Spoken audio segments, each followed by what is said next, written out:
Hello everybody. Today I was in my greenhouse working, planting some seeds for this growing year, and I felt inspired to talk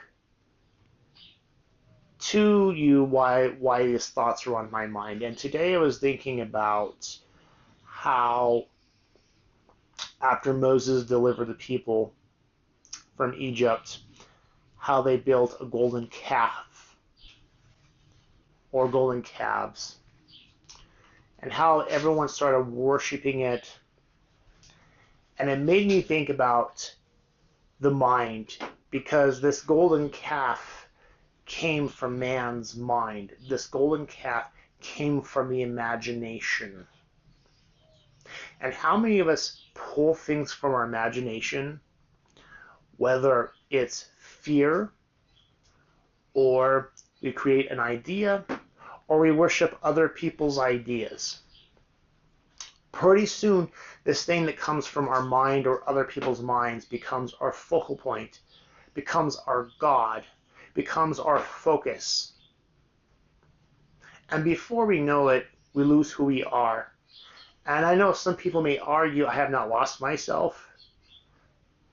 But if you're alive in this society surrounded by technology, living in a city, you have lost yourself. I'm not here to preach anybody about that, but this video is going to be for those that realize they've lost their self. You feel it. The anxiety, the depression, you have to drink. You have to do some kind of narcotic to try to get you back to yourself. Because let's be fair, let's be honest, one of the great things about narcotics and drinking is what you feel inside. And we do ache to feel something inside. That something can be just connection with ourselves, just connection.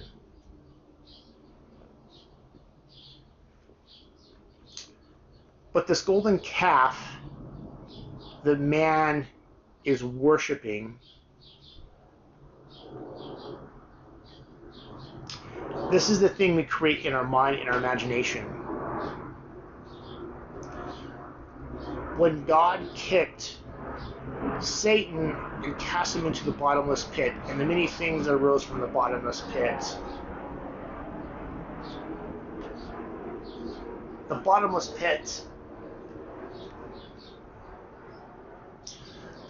pit is our imagination and the things that arise from our imagination. This is why meditation is so important.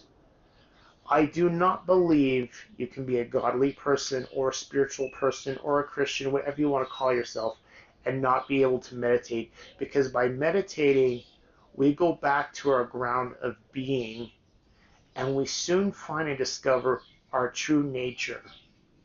And to prove that this is true, think about sometimes how you have a bad day or an exciting day, whatever. You have a day that takes you over, and is not necessarily a bad thing. However, when you meditate, you kind of come back to yourself. You kind of find a spot where you feel warm and good, no matter how angry you are. Now, we want to teach this as stress relief. We want to teach this as the miracles, the medical miracles of meditation. And what this is you're emptying your cup, you're emptying your mind, because we have a million things that our mind has to go attached to justify our existence. When we create the golden calves in our mind, when we let the devil have his reign in the bottomless pit of the mind, we lose ourselves. We create suffering. When we meditate, we are keeping our mind together. We are creating a space. And I hate using that term, creating a space, but I'm going to have to use it. Where we come back to ourselves. We come back to our ground of being. We keep it clean and healthy, which is going to go to my next point about morals. Why are morals important? Because the meditation and morals go together. Morals is a door. Because once you let one thing in, another thing comes in. another thing comes in. I'm planting plants, food for this next year. But what happens when you have a garden and you have weeds and seeds and you don't take care of it? Have you ever seen anyone's yard that is just overtaken in weeds? Remember, it was such a beautiful yard. What happened? What happened to George's yard? Because when you allow one weed to enter into your garden and go ignored, we now have a third weed, a fourth weed, a fifth weed, a sixth weed. Now we have bigger weeds that we never really thought of, weeds that we've never seen before, vegetation that we've never seen this, and now this is a big process to clean. The yard is going to be very, very hard to clean now.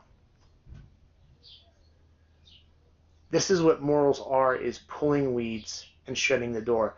Because when you let one thing in, many things come along with it. And no matter how much control you think you have over a certain situation, and it's going to stop here, that's not what happens. Because you think you're in control, but you're not the only one involved in some of these situations. This is why many couples find themselves divorced, losing the house. Because one thing, some people get rebellious and offended and say, well, I can't be perfect. And that's not what this message is. It's not about being perfect. But trying. Trying is what's important. And even some preachers may think trying is not enough. But if you're bringing pornography into the house, and I'm not trying to be preachy, I'm just giving you some examples. That can lead to other things. That can lead to where you're open to other things, open to other ideas, open to other fantasies, because again, it's meditation. You become what you focus on. If you're lazy in your house about what you watch or what you listen to, before you know it, you're an irritable person. You're angry. You're hard to get along with. Your wife can't take you because she can't talk to you. Your kids miss you. Maybe your business is failing. Because we have to take into close account what we let in our minds, what we listen to, and what we see. It all begins in the home. If I am lazy and I don't really pay attention, I just think it's normal, it's a part of society, what I'm taking in, it does affect my home life. My home life affects what's in the street. My home life affects what's in the school. My home life affects how I vote. My home life affects how I think everybody's life should be. Because what I focus on here happens out here.